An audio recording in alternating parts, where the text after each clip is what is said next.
에스라 10장 1절부터 8절 말씀 같이 합니다. 에스라가 하나님의 전 앞에 엎드려 울며 기도하여 죄를 자복할 때에 많은 백성이 심히 통곡하며 이스라엘 중에서 백성의 남녀와 어린아이의 큰 무리가 그 앞에 보인지라. 엘람 자손 중 여히의 아들 스가냐가 에스라에게 이르되 우리가 우리 하나님께 범죄하여 이 땅 이방 여자를 취하여 아내를 삼았으나 이스라엘에게 오히려 소망이 있나니 곧 내 주의 교훈을 좇으며 우리 하나님의 명령을 떨며 준행하는 자의 의논을 좇아 이 모든 아내와 그 소생을 다 내어 보내기로 우리 하나님과 언약을 세우고 율법도를 행할 것이라. 이는 당신의 주장할 일이니 일어나소서, 우리가 도우리니 힘써 행하소서. 이에 에스라가 일어나 제사장들과 레위 사람들과 온 이스라엘에게 이 말대로 행하기를 맹세하게 하며 무리가 맹세하는지라. 에스라가 하나님의 전 앞에 일어나 엘리야십의 아들 여호난의 방으로 들어가니라. 저가 들어가서 사로잡혔던 자의 죄를 근심하여 떡도 먹지 아니하며 물도 마시지 아니하더니 유다와 예루살렘에 사로잡혔던 자의 자손들에게 공포하기를 너는 예루살렘으로 모이라. 누구든지 방백들과 장로들의 훈시를 조차 3일 내로 오지 아니하면 그 재산을 정몰하고 사로잡힌 자의 화에 조차 내리라 하매. 아멘. 10장은 에스라 마지막 장입니다. 이스라엘의 그 죄, 이방 여인과 결혼하고 그리고 그 자녀를 낳은 죄에 대하여 에스라 요구에 모두 순종하는 이스라엘 사람들의 모습이 바로 10장이고 그렇게 에스라가 마치게 됩니다. 오늘은 에스라를 격려하며 결심하는 사람들의 모습입니다. 오늘 설교 제목은 문제의 근본 해결은 반응에서 시작한다. 문제의 근본 해결은 반응에서 시작한다. The real solution begins with our response. The real solution begins with our response. 우리가 어떤 문제를 해결할 때 그 시작은 어디부터 하냐면 반응에서 시작합니다. 하나님께서 창세기부터 시작하여 가지고 요한계시록까지 그 말씀을 쭉 보면 어떤 공통된 내용이 나오는데 주님께서 요구하시는 게 뭐냐면 반응이에요. 반응. 그 반응, 즉 반응이란 하나님께서 원하시는 반응이지만 반응이 있느냐 없느냐가 굉장히 중요한 그 어떤 그 다음의 흐름을 이끌어가는 중요한 그 분기점, 시작점이 된다는 것을 우리가 쉽게 알 수 있습니다.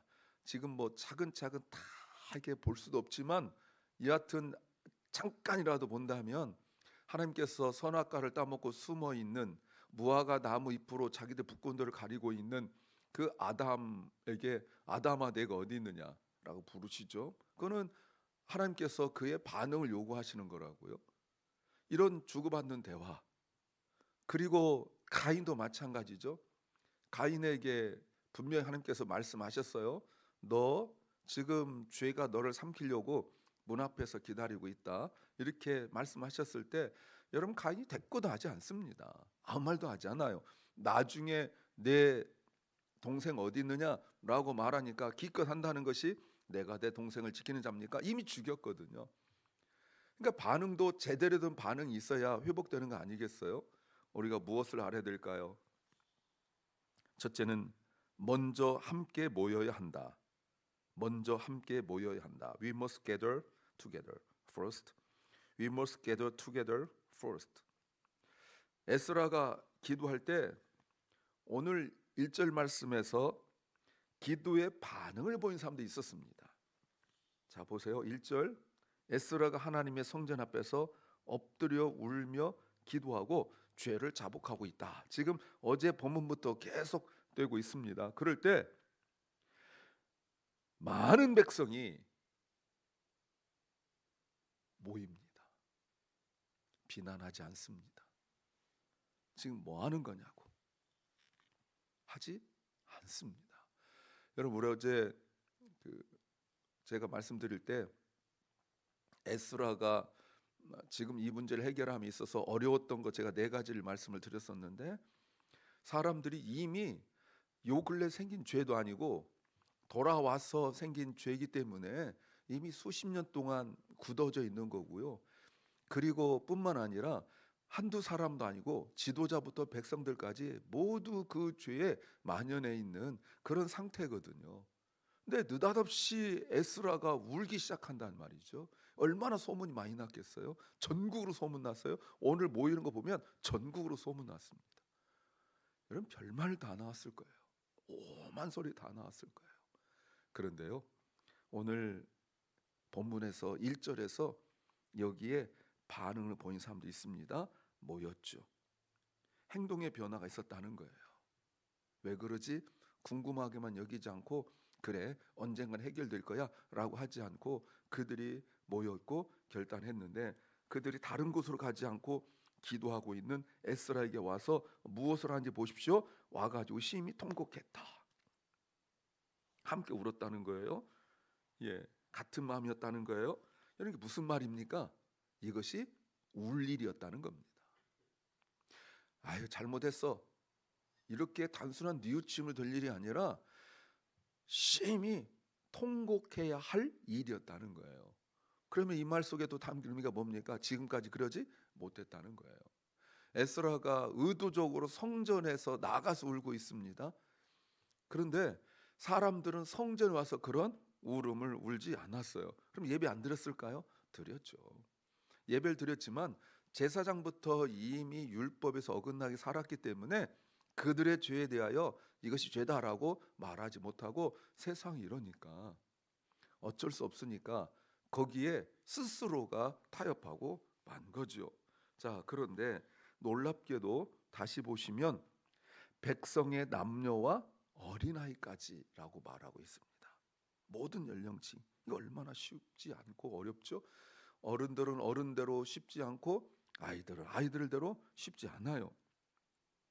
이 사람들이 이방 여인과 또는 이방 남자들과 결혼한 사람들이고, 그리고 이 아이들 중에 상당수는 아마도 그 자녀들일 가능성이 매우 높지요.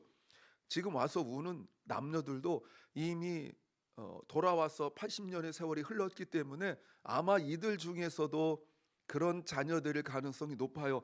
뒤에서 바로 이제 이름들이 쭉 나오는 거 보면 그 이름들을 보면 다 나오거든요. 근데 분명히 그들 중에 하나였을 것임에 분명해요.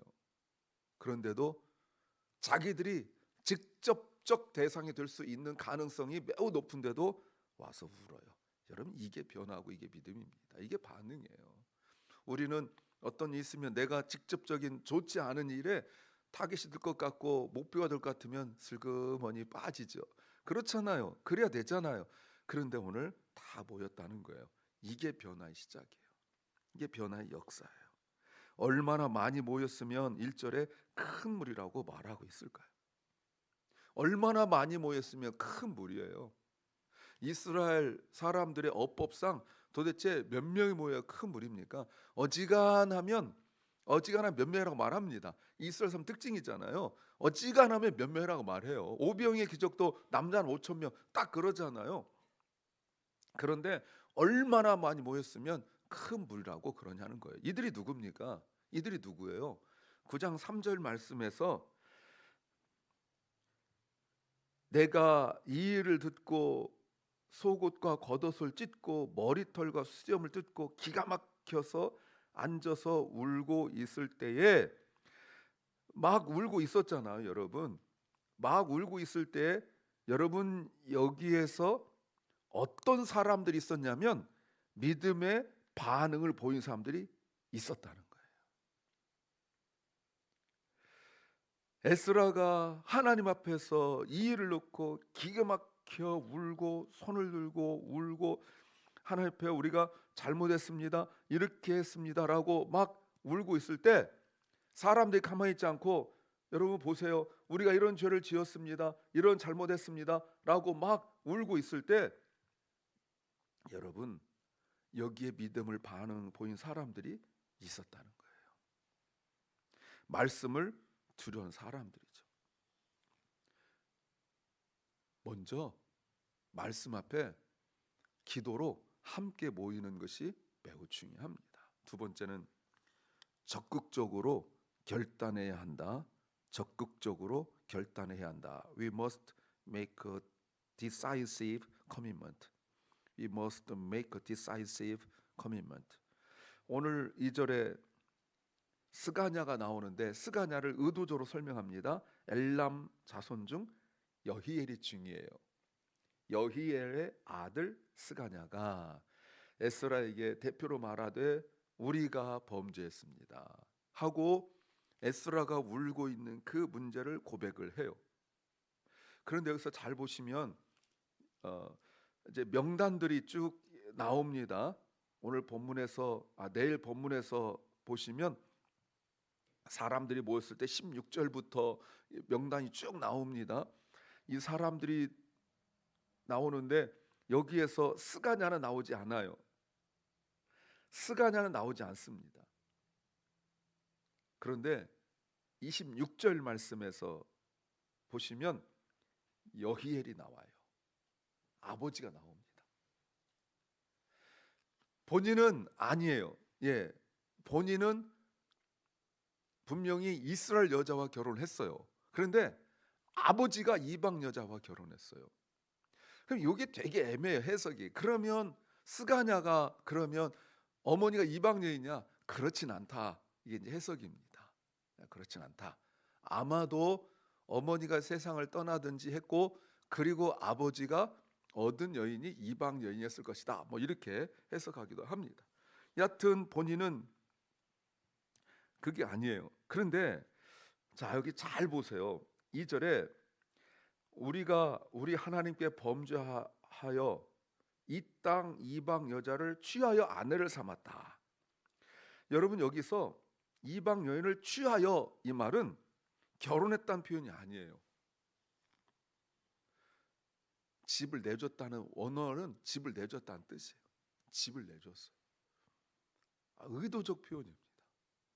결혼했잖아요. 그럼 결혼했다고 그런 거잖아요.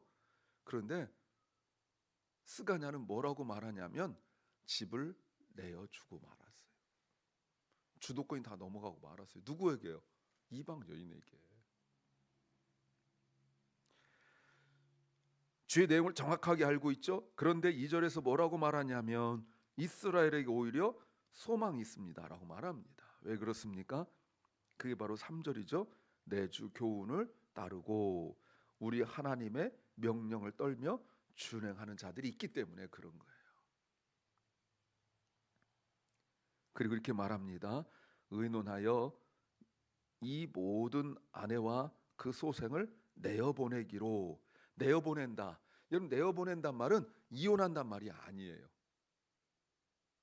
내어 쫓는다 말을 가지고 있어요. 굉장히 중요하죠. 왜요? 아까 집을 내줬잖아요. 그러니까 집의 모든 대소사뿐만 아니라 영적인 것 모든 것을 아내가 주관하고 있어요. 그 아내가 누굽니까? 이방이죠. 이방 여인이죠. 그러니까 이방인의 습관대로 하고 있는 거예요. 부적도 붙이고 우상도 갖다 놓고 뭐 이러는 분위기가 돼버린 거예요. 그러니까 자녀들이 그 이방 여인의 영향 속에 있죠. 근데 오늘 에스라의 모습을 보면서 마음의 신앙적 결단을 한 사람들이 그 아내를 내어 보낸다. 어디로부터요? 집으로부터. 이 말이 뭐죠?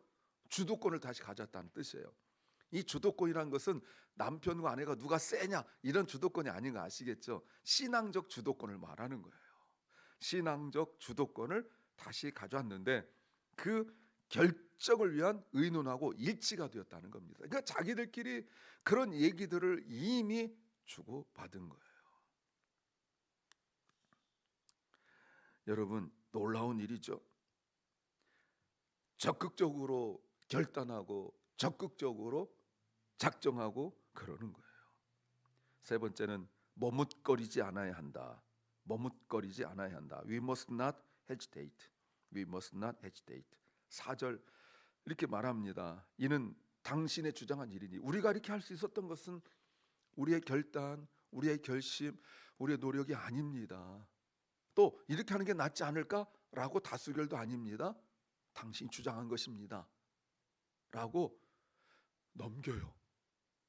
그러면서 뭐라고 말합니까? 이게 기가 막힌 말인데요. 일어나소서 우리가 도우르니 힘써 행하소서. 여러분, 성경에서요, 이 말이 언제 나온 줄 아세요?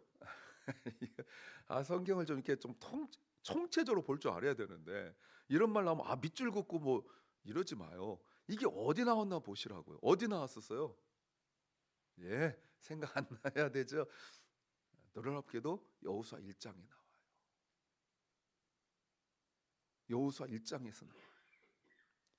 여호수아가 모세가 죽고 난 이후에 좌절하고 낙심하여서 꼼짝 엎드렸을 때 하나님께서 3번 나타나십니다. 일어나라, 일어나라. 얼마나 에스라가 낙심했는지, 제가 얼마 전에 주일날 설교했죠. 얼마나 낙심했는지 여호수아가 꼼짝도 하지 않습니다. 하나님께서 나타나셔가지고 내가 도와주겠다, 일어나라, 꼼짝 않습니다. 여러분, 그러다가 하나님께서 3번 나타나셔서 말씀하시죠. 여호수아 1장을 보시면 놀라운 일이 벌어져요. 그래서 여호수아가 하나님을 딱 만나고 백성들에게 말하기 시작하죠. 이런 일을 할 것이다 라고 하죠. 여러분, 정말 놀라운 일이에요. 그래서 1장 16절 말씀에서 여호수아가 하나님을 만난 이야기를 10절부터 15절까지 하니까 16절, 그들이 여호수아에게 대답하여 가로되 당신 우리에게 명하신 것은 우리가 다 행할 것이니 당신 우리를 보내신 곳에 우리가 가리이다. 17절, 우리는 범사의 모세를 청종한 것 같이 당신을 청종하려니와 오직 당신 하나님 여호와께서 모세와 함께 계시던 것 같이 당신과 함께 계시기를 원하나이다. 누구든지 당신의 명령을 거역하며 무릇 당신의 지키는 말씀을 청종치 아니하는 자는 그는 죽임을 당하리니 오직 당신은 마음을 강하게 하시며 담대히 하소서 하고 여기가 처음에 여호수아 1장 16도 18절에서 나오고 그리고 여기 나와요.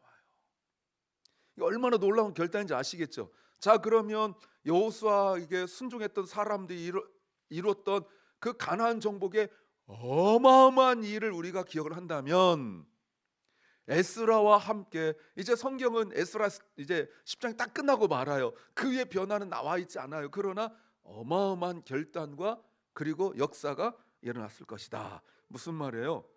머뭇거리지 않았다는 거예요. 우리한테 뭐 시간 좀 주세요, 어떻게 갑자기 그럴 수 있어요, 그러지 못했다는 거예요.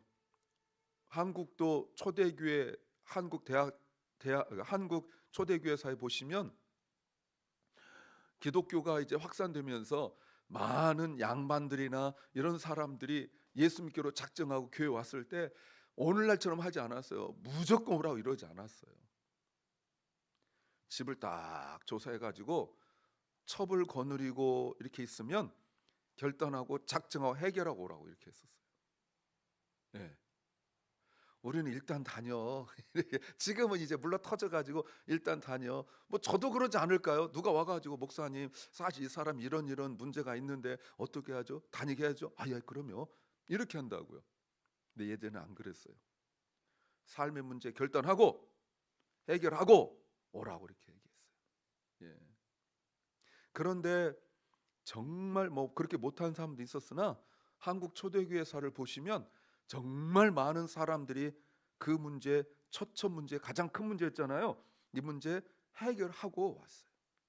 그냥 쫓은 것이 아니라 자기가 이제 예수 믿기로 작정했기 때문에 자기 재산의 상당수를 넘겨주고 그리고 해결하고 들어왔어요.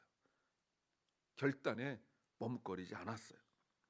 그래서 5절, 오늘 본문 5절, 이에 에스라가 일어나. 보이시죠? 얼마나 감사합니까? 제가 목회를 해보니까요, 저도 이제 30년이 넘었잖아요. 그런데 해보니까 이게 정말 중요하더라고요. 옆에서 힘내요, 같이 해요, 이 말이 제가 보니까 목사로서 정말 중요해요. 에스라가 이때 일어나요. 물론 일어난다고 해서 그냥 룰루랄 하지 않고 또 기도하고 그러지만 또 가서 또 기도하고 그러잖아요. 맹세하니까 여러분, 에스라가 6절 또 하나님의 전에서 일어나 사람들에게 막 어울리지 않고, 야 그동안 고생해서 하지 않고 또 들어가서 근심하며 떡도 먹지 아니하고 물도 마시지 않고 기도했다라고 말하고 있어요. 기도한 후에 에스라가 7절 8절 소집령을 내리는데 포로에서 돌아온 사람들은 다 모여라, 누구도 예외가 없다 하면서 여러분 놀랍게도 3일 내에 모여라 라고 말합니다. 안 모이면 징계가 있는데 그 징계가 무엇인지 보십시오. 재산을 빼앗고 사로잡혔던 자의 회, 그 공동체에서 쫓겨난다라고 말하고 있어요. 영적인 반응을 보이면 소망이 있습니다. 그런데 여러분 이걸 오해하면 안 되죠. 고린도전서 6장 14절 이하에서 보면 바울이 고린도 교회에게 무슨 말 하냐면 너희 중에 이방의 배우자하고 같이 사는 사람도 있을 텐데 만약에 그들이 같이 살길 원하면 받아주라고 말하고 있어요. 그러니까 에스라의 문제는 단순히 이방 여인과 결혼했다 그 문제만은 아니에요. 그것이 결혼했으나 유대인처럼 신앙이 바뀌지 않고 아까 말씀드린 것처럼 집안을 비신앙적인 것으로 장악하고 있는 그 문제를 이야기하고 있죠.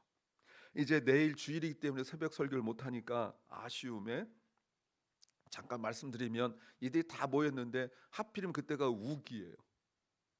거기도 지중해성 기후이기 때문에 지금 우리가 겨울에 비가 내리듯이 거기도 비가 내리고 있어요. 그러니까 이 비가 내리는 것은 우리도 낯선 일이잖아요.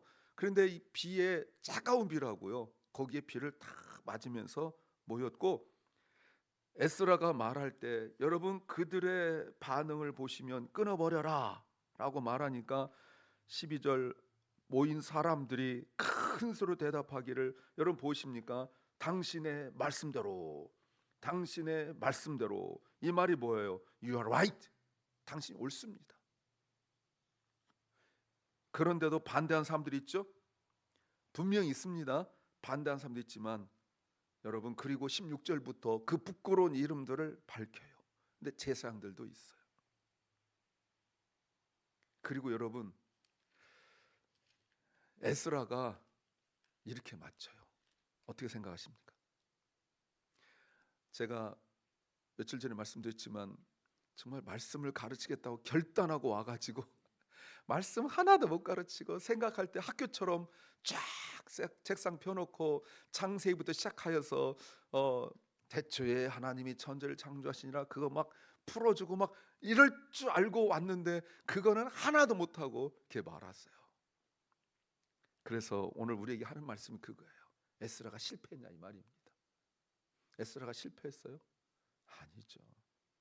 결국 말씀을 가르쳐서 그 말씀으로 행동과 그리고 실천에까지 적용까지 이르게 되었다는 것. 비록 책은 펴진 않았지만 비록 둘러 앉아서 그 소그룹처럼 이렇게 서로 나눔은 하지 못했지만 그러나 율법 한 글자도 못 가르치고 엎드려 울기 시작한 에스라로 말미암아 글자보다 더 소중한 역사가 일어난 것으로 말하고 끝나요.